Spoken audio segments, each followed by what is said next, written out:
Haleluya, salam damai sejahtera. Bertemu kembali dalam perkongsian firman Tuhan.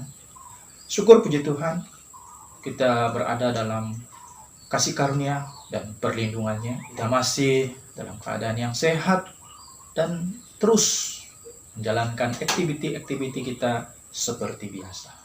Dalam nama Tuhan Yesus Kristus, saya menyampaikan perkongsian firman Tuhan. Perkongsian kita pada kali ini adalah berkenaan berat.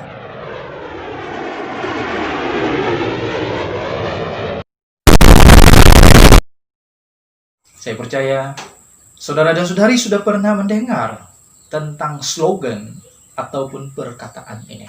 Nampaknya perkataan ini sering digunakan.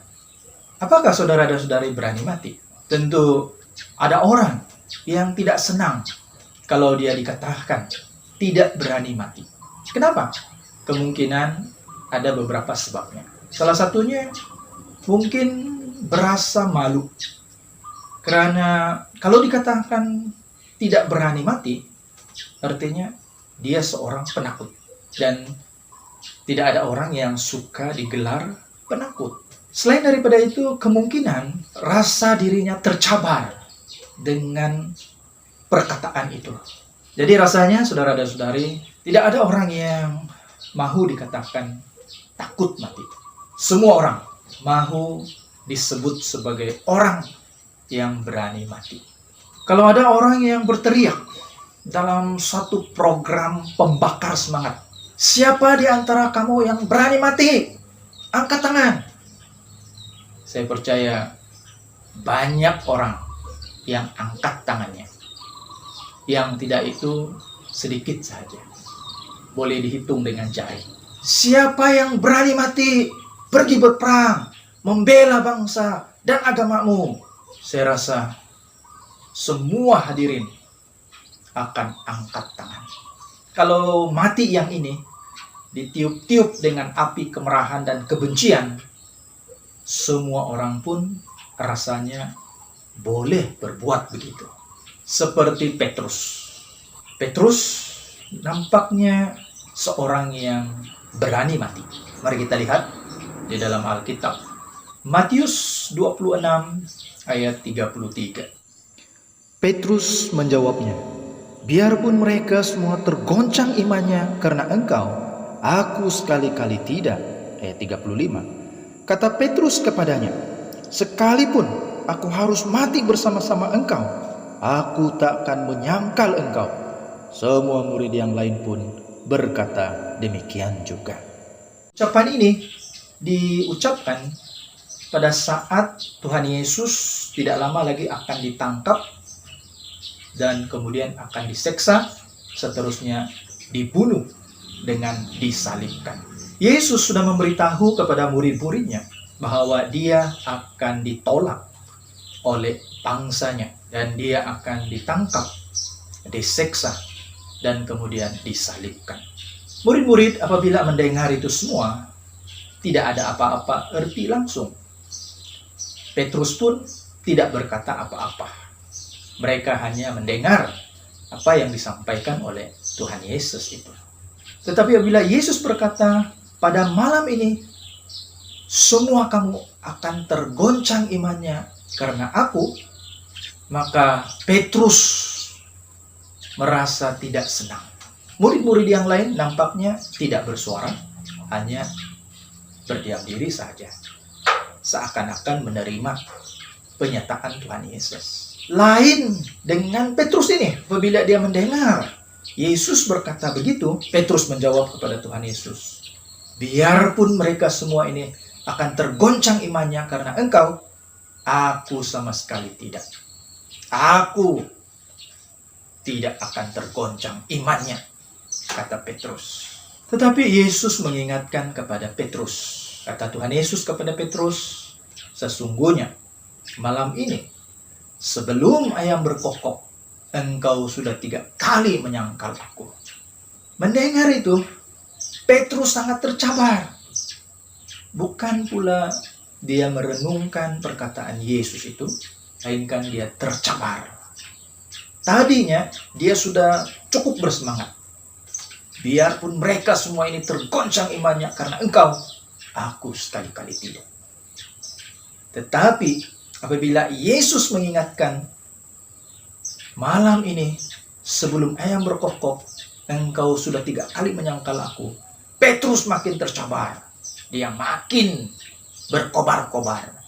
Dan apa yang dikatakan oleh Petrus? Petrus berkata, sekalipun aku harus mati bersama-sama dengan engkau, aku tidak akan menyangkal engkau. Kemudian murid-murid yang lain pun apabila mendengar ini, tidak mau ketinggalan, lalu mereka berkata, mereka juga akan mau mati bersama-sama dengan Tuhan Yesus. Saudara, sebenarnya Yesus bukan meminta murid-muridnya itu membela dia atau mempertahankan dia ketika dia akan ditangkap.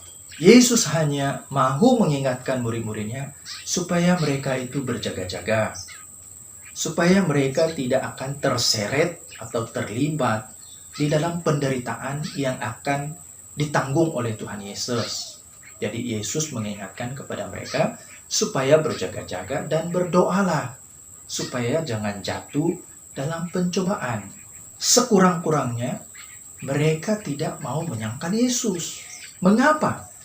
Petrus begitu bersungguh-sungguh, berkobar-kobar mengucapkan perkataan seperti itu.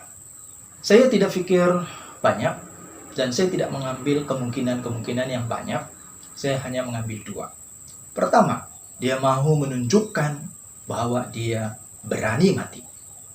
Dalam arti kata yang lain, mahu menunjukkan dia seorang hero.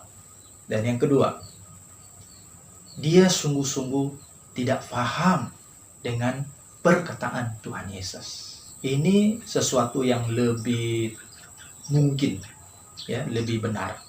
Karena apabila selesai Yesus mengucapkan semua pengajarannya itu, Petrus membawa pedang. Dan apabila datang orang-orang yang mau menangkap Yesus, Petruslah yang menyerang orang-orang yang datang mau menangkap Yesus itu. Di dalam Alkitab menyatakan salah seorang daripada orang yang datang menangkap Yesus itu putus telinganya, ditetak dengan pedang. Tetapi apabila Yesus mencegah, katanya, sarungkan pedangmu kembali. Lalu Yesus mengambil telinga orang itu dan menyembuhkan orang tersebut. Apabila Petrus melihat ini, dan semua murid yang lain, semuanya melarikan diri. Tidak ada lagi orang yang berani berdiri bersama-sama dengan Tuhan Yesus. Jadi saudara dan saudari, apakah saudara dan saudari berani mati?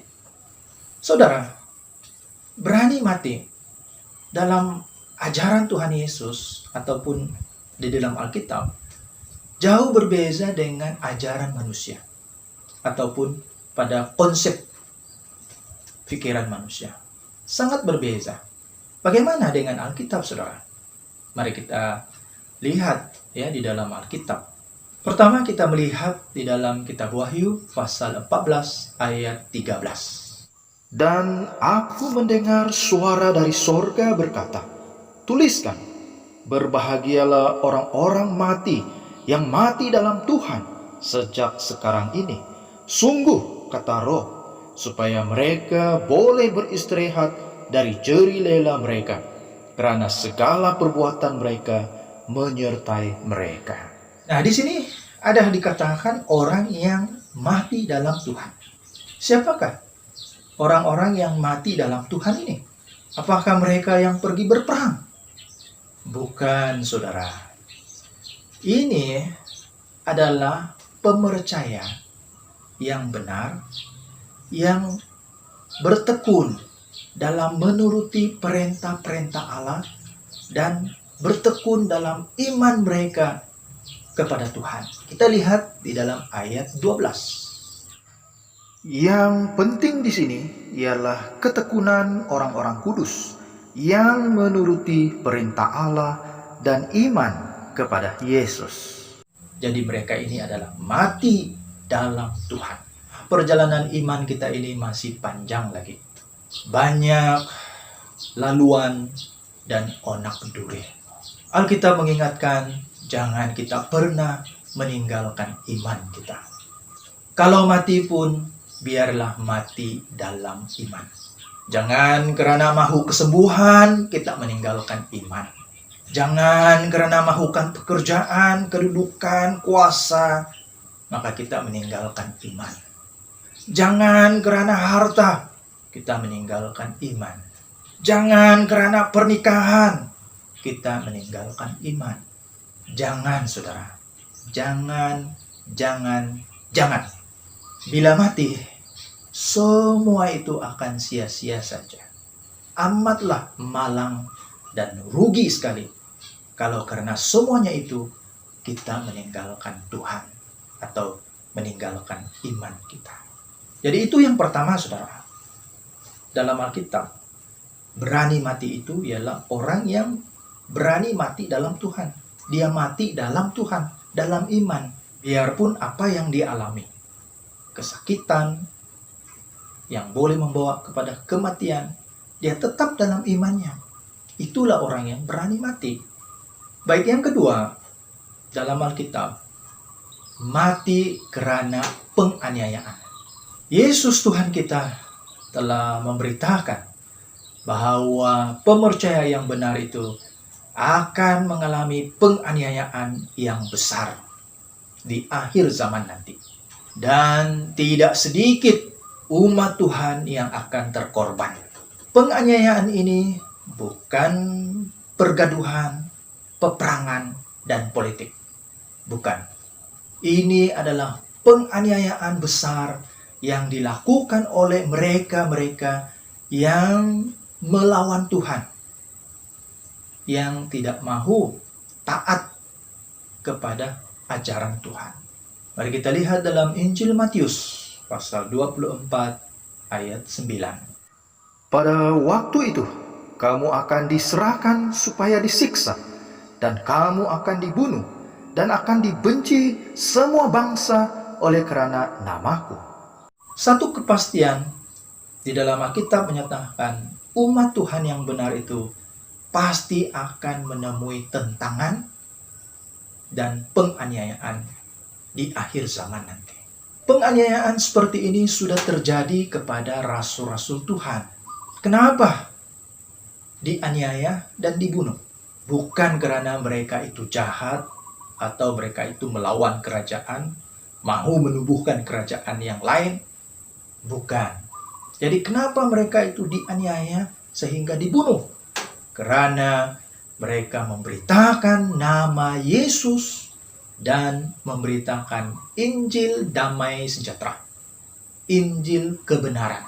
Mereka yang tidak mengasihi kebenaran akan memesongkan kebenaran, akan melawan kebenaran, dan melawan Tuhan. Jadi saudara dan saudari, sebagai umat Tuhan, kita haruslah bertahan, kita haruslah berani mati dalam iman dan mati dalam penganiayaan. Kalau kita menemui ataupun apabila sampai terjadinya penganiayaan itu, maka biarlah kita berani untuk menanggungnya demi Yesus dan kebenarannya. Itulah sedikit perkongsian tentang berani mati. Semoga kita mendapat pencerahannya dan semoga kita akan bertambah teguh di dalam kepercayaan kita. Sekian, Tuhan memberkati.